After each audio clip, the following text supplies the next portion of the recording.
শেখ হাসিনার বক্তব্যের কারণে এটা ঘটছে। শেখ হাসিনা তো বক্তব্য দেওয়া শুরু করছে রাত 9টায়, আর ওরা যদিও 9টায় বলছে ভাঙবে, ওরা তো এখানে আসা শুরু করছে 7টা-8টা থেকে।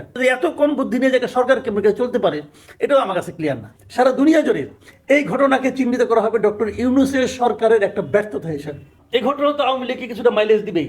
ওনার এই ভাষণটা ছিল খুবই নিম্নমানের, নিম্ন রুচির, অহংকার এবং বাহাদুরিতে ভরপুর একটা ভাষণ, যে ভাষণ এই দেশের মানুষের মধ্যে মিনিমাম ফিলিংস ক্রিয়েট করতে পারে নাই। আমি আওয়ামী লীগের নেতাকর্মীকে বলবো যে ভাই, আমি যতটুকু বুঝি আমার কমন সেন্স দেওয়া, যে আপনারা যদি প্রকৃত এসে রাজনীতি করতে চান তাহলে এই শেখ হাসিনাকে ছাড়েন।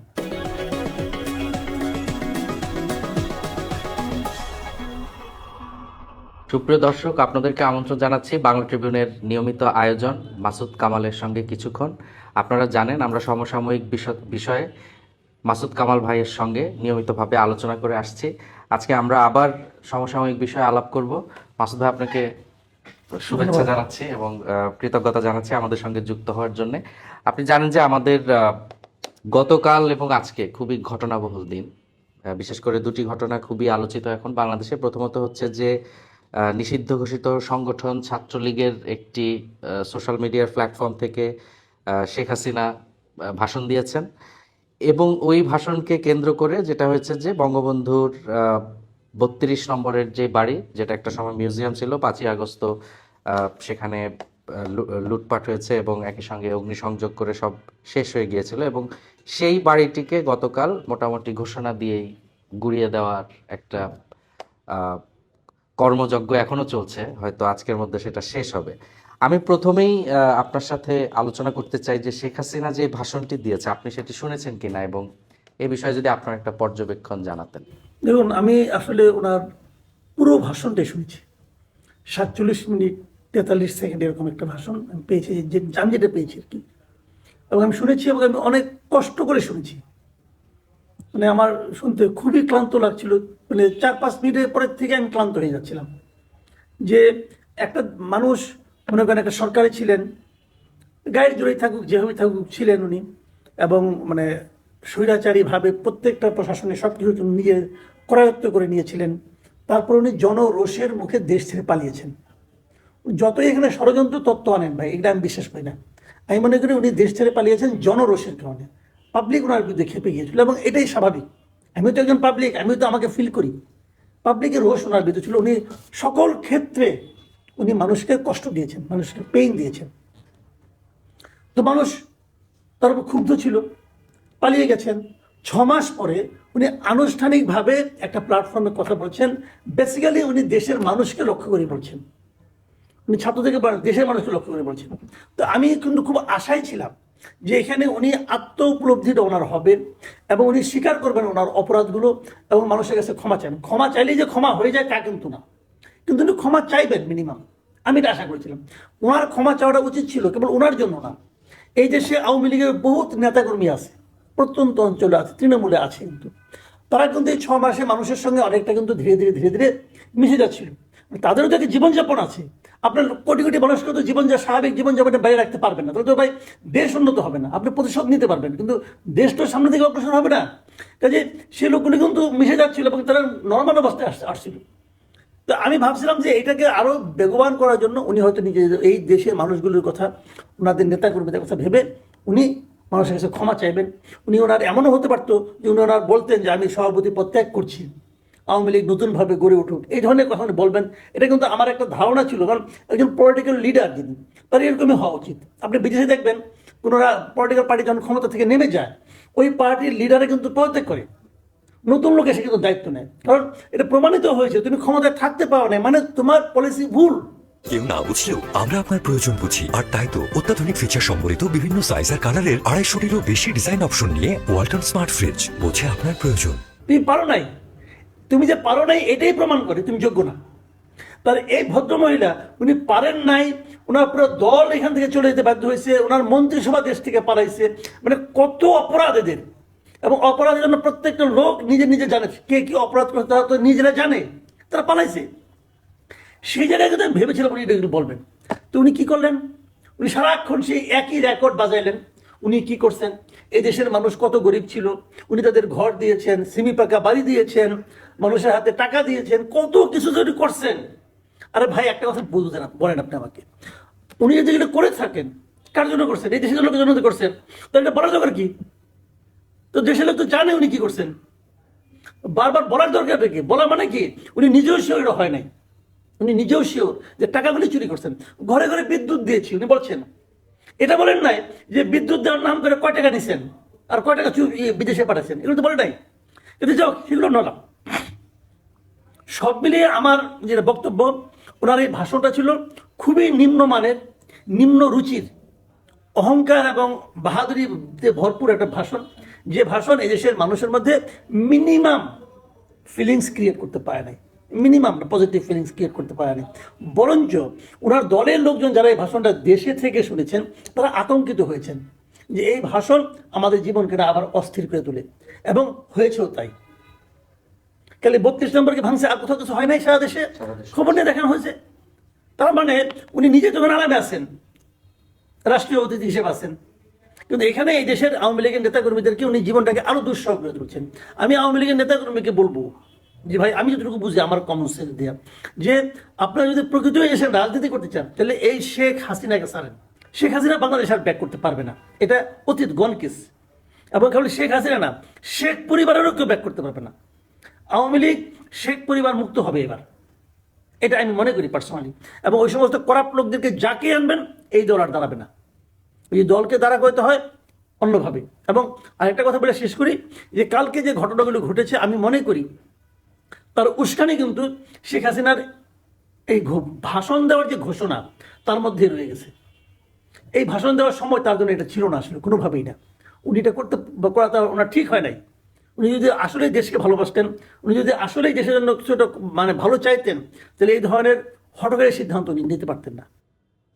এবার পরবর্তী প্রসঙ্গে আমরা আসি, সেটা হচ্ছে মানে আপনি নিজেই বললেন যে শুধুমাত্র ধানমন্ডি 32-এই যে মানে একটা বড় অংশ গুড়িয়ে দিচ্ছে তা নয়, আমরা দেখেছি যে সারা দেশে বিভিন্ন আওয়ামী লীগের অনেক নেতাকর্মীর বাড়িঘরেও একইভাবে হামলা হচ্ছে বা সেখানেও একই ধরনের ঘটনা ঘটছে। মানে এই বিষয়টিকে আপনি কিভাবে দেখেন, যে ঘোষণা দিয়ে আসলে এরকম একটা কর্মসূচি তারা দিল এবং সরকারের পক্ষ থেকে কোনো ধরনের আমি বলবো যে ব্যবস্থাও তারা নিতে পারলো না বা নিল না, মানে এই পুরো জায়গাটাকে আপনি কিভাবে দেখেন? এটা হলো আমার জন্য একটা হতাশাজনক ঘটনা আমি মনে করি। হতাশা কেন? দেখেন, তারা কিন্তু সকালে না, আগের দিনই বুঝে দেখলাম, আমি নিজেও দেখেছি সোশ্যাল মিডিয়া, এই যে ধানমন্ডি 32 উপলক্ষে বুলডোজার মিছিল সে সকালে দিয়েছে ওরা, তারা 9টায় কর্মসূচি পালিত হবে, বুলডোজারের ছবি টবি। আচ্ছা, বুলডোজার জিনিসটা কি? বুলডোজার আপনার বাড়িতে বুলডোজার কটা আছে ভাই? এটা কি মানুষের ঘরে ঘরে থাকে যে আমরা রান্নাঘরের পিছনে একটা বুলডোজার রেখে দিলাম? এরকম হয়? এই বুলডোজারটা কার? বুলডোজারের মালিক কে? আমি যতটুকু শুনেছি এই বুলডোজারের মালিক হলো ঢাকা সিটি কর্পোরেশন। তো সেই বুলডোজারটা এখানে আসলো কি করে?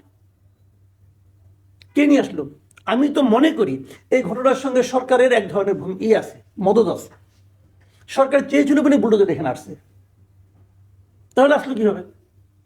সরকার যদি ব্যাখ্যা দিচ্ছে নানা রকম ভাবে, সরকারের যে ব্যাখ্যা, যেটা আমি সর্বশেষ এখানে এসে দেখলাম, সেই ব্যাখ্যাটা আমার কাছে হাস্যকর মনে হয়েছে একটা পয়েন্ট ছাড়া। আর উনি বলতে চাচ্ছেন যে শেখ হাসিনার বক্তব্যের কারণে এটা ঘটছে। শেখ হাসিনা তো বক্তব্য দেওয়া শুরু করছে রাত 9টায়, আর ওরা যদিও 9টায় বলছে ভাঙবে, ওরা তো এখানে আসা শুরু করছে 7টা-8টা থেকে। তাহলে এটা কী হবে?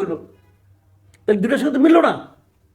কিন্তু শেখ হাসিনা যদি ভালো ভাষণ দিত তাহলে কি ভাঙতো না? তাহলে পুরো জিনিসটাই কি? আমি এখানে দুটো জিনিস দেখি। একটা হলো কি, দেখেন, এই সরকারের অনেক ধরনের ব্যর্থতা আছে, এই সরকারের অনেক ধরনের সীমাবদ্ধতা আছে।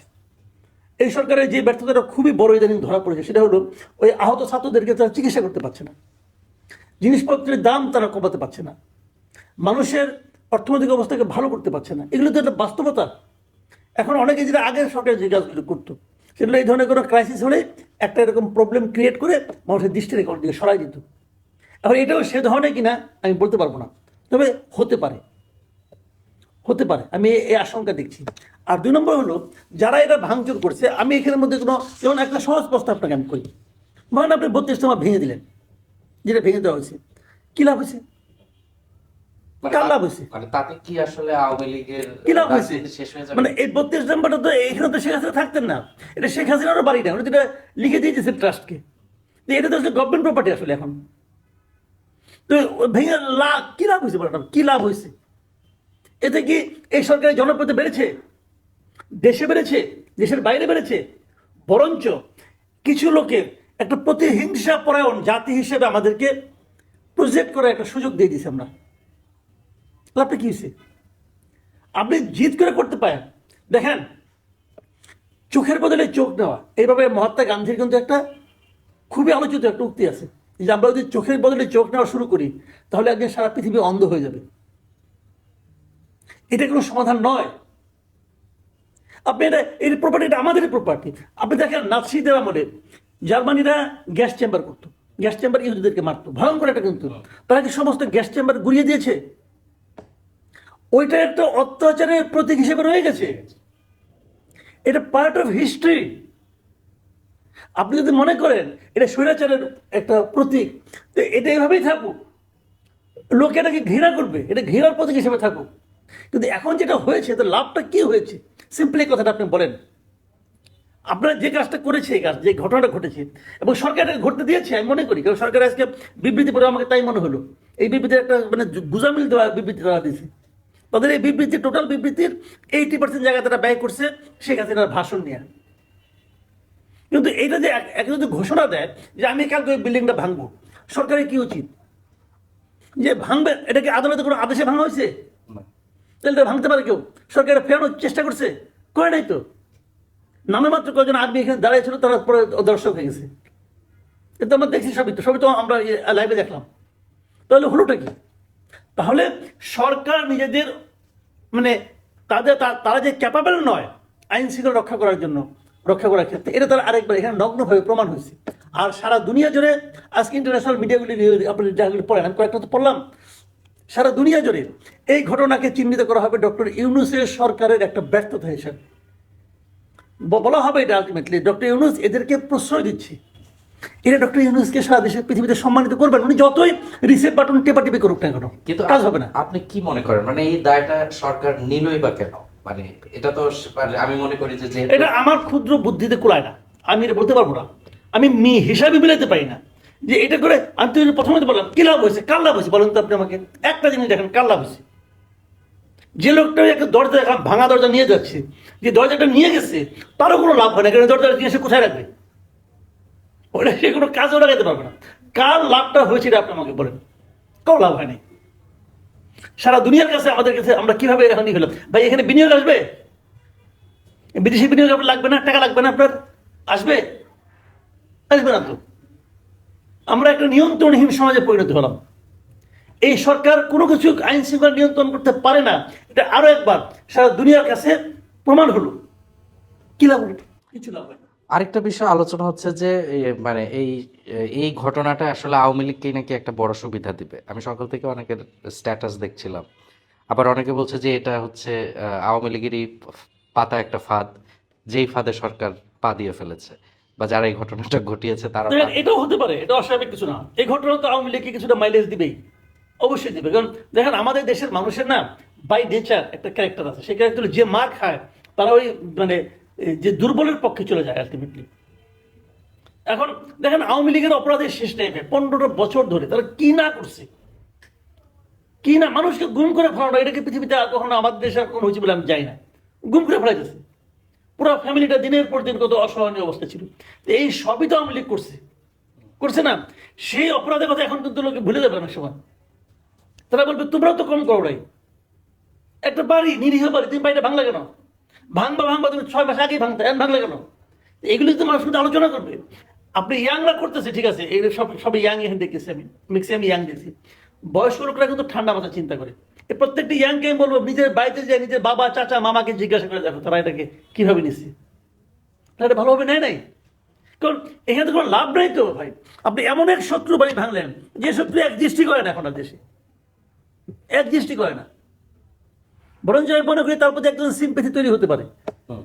টোটাল কাজটাই দেখেন, আমি ব্যক্তিগতভাবে মনে করি যে আওয়ামী লীগের নেতৃত্বে শেখ হাসিনা থাকার আর কোনো নৈতিক অধিকার নাই, এটা আমি মনে করি পার্সোনালি। তো সেই জায়গাটায় এই ঘটনা কিন্তু বলে যে শেখ হাসিনাকে হেল্প করবে, বরং শেখ হাসিনা তার কান্নাকাটি বেড়ে যাবে, যে তার একটা গিয়ে আছে না স্বজন হারানোর বেদনা, এখন সে ওই ডায়লগ আবার মারবে, চোখের সামনে মারবে। তো এইগুলি কি করে কেন করে আমি বুঝি না, এবং সরকারের মাথার মধ্যে যে এত কম বুদ্ধি নিয়ে যে সরকার কেমন করে চলতে পারে এটাও আমার কাছে ক্লিয়ার না।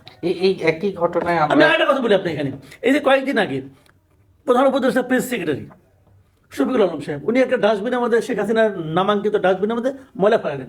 আমি যদি বলি ওই ঘটনা বরং এই ঘটনাকে উৎসাহিত করছে, ওই ঘটনা এই ঘটনাকে উৎসাহিত করছে। উনি কি এটা পারেন? উনি কি সরকারের একজন কর্মচারী? উনি তো কর্মচারী ভাই, উনি তো সরকারের বেতনভুক্ত কর্মচারী, উনি কিন্তু কোনো পলিটিক্যাল পার্টি না, উনি কিন্তু ডিসিশন মেকার কেউ না। তো উনি কি এটা পারেন? উনি তো পারেন না। কি লাভ হয়েছে ওনার কইরা? ওইটা ওনারই বা কি লাভ হয়েছে? ওনার নামে কি মানুষকে খুব জিন্দাবাদ দিচ্ছে নাকি? কি লাভ হয়েছে? বলছে ওনার এখন লেখাপড়া নিয়ে রুচি নিয়ে পারিবারিক ঐতিহ্য নিয়ে মানুষ সন্দেহ প্রকাশ করতেছে। তো কি লাভ হয়েছে ওনার? কোনো লাভ হয় নাই। ওই ঘটনাটারই আমি মনে করি ধারাবাহিকতা এটা হতে পারে। উনি দেখাই দিয়েছে তোমরা এটা করতে পারো। একটা লোককে এইভাবে মানে অপমান করার চেষ্টা করতো, এই অপমানে কোনো লাভ হয় না। পৃথিবীতে অনেক জায়গায় স্বৈরাচারী বিদায় হয়, হ্যাঁ, প্রথম দিন যখন সরকার না থাকে তখন একটা ঘটনা ঘটে, অনেক সময় হিট অফ দ্য মোমেন্ট অনেক কিছু হয়ে যায়, কিন্তু যখন একটা সরকার স্টেবল গভর্নমেন্ট আসছে, কই সিরিয়ায় তো এখন এগুলো হচ্ছে না। সিরিয়ায় তো আসাদ পালাইছে, যা হবে প্রথম 2-1 দিন হয়েছে, এরপরে হচ্ছে এখন দেখেন। কারণ যারা নতুন ক্ষমতা আসছে তারা তো দেশটাকে সামনের দিকে নিতে চায়, আর এরা তো মনে করে দায়িত্ব নিছে দেশটাকে আর কত ভাঙা যায়, কত বিভক্ত করা যায়, এরা তো এই দায়িত্ব নিছে। তো এগুলি খুব আনফর্চুনেট। এখানে মানে আমি একদম আমরা শেষের দিকে চলে এসেছি। মানে আমার শেষের প্রশ্নটা হচ্ছে যে এই ধরনের অনেকগুলো উদ্যোগ মানে যেগুলো এই বৈষম্য বিরোধী ছাত্রদের পক্ষ থেকে নেওয়া হয়েছিল, যদিও এই ঘটনার সাথে সরাসরিভাবে তারা সম্পৃক্ত নয়, কিন্তু সবগুলো উদ্যোগকেই কিন্তু বিএনপির পক্ষ থেকে একটা বড় বাধা তারা দিয়েছে। কিন্তু এই ধরনের ঘটনায় বিএনপিকে এখন পর্যন্ত আমরা অনেকটা নীরব দেখছি। মানে এটার কারণটাও বা কি হতে পারে? এখন দেখেন অবস্থা হয়েছে জানেন, সারা দেশে না এক ধরনের ন্যারেটিভ ছড়াই দেওয়া হচ্ছে যে এটা কিছু বলা যাবে না। এমনিতে বিএনপিকে নানা ধরনের কথা শুনতে হচ্ছে, কিন্তু যে বিএনপি আওয়ামী লীগের সঙ্গে জোট বাঁধছে, বিএনপি আওয়ামী লীগের সঙ্গে বসে নিয়ে ইন্ডিয়া ধামা ধরা হচ্ছে, এগুলো কিছু কিছু সোশ্যাল মিডিয়ার কিছু কিছু লোক আছে বিদেশ থেকে এগুলি মানে ছড়ায়, কিন্তু এক ধরনের ন্যারেটিভ সাধারণ মানুষের মধ্যে তৈরি করে। এর দ্বারা বিএনপি প্রভাবিত কিনা আমি যাই না, কিন্তু হতেও পারে, আমি বলতে পারবো না। তবে আমি মনে করি যে একটা পলিটিক্যাল পার্টির ক্যারেক্টার হওয়া উচিত, যে ঘটনা ঘটবে সেই ঘটনাকে তার দলের রাজনীতি দিয়ে বিশ্লেষণ করে সেই অনুযায়ী সিদ্ধান্ত নেওয়া, সেই অনুযায়ী কথা বলা। কারণ পলিটিক্যাল পার্টি যারা বিএনপি করেন তারা তো বিএনপি দিকে তাকে আছে, তারা তো জানতে চাচ্ছে যে এই কাজটা ঠিক হয়েছে কিনা। ঠিক না? সরকার তো দেরিতে হলে একটা দিয়েছে, সরকারের ভূমিকা এটা দেওয়ার মাধ্যমে সরকার তার অবস্থানটা ক্লিয়ার করেছে। বিএনপির অবস্থানটা ক্লিয়ার করা উচিত, কারণ আমরা মনে করি যে প্রত্যেকটা পলিটিক্যাল পার্টির এটা ক্লিয়ার করা উচিত যে তারা এই ঘটনাটাকে কীভাবে দেখছে।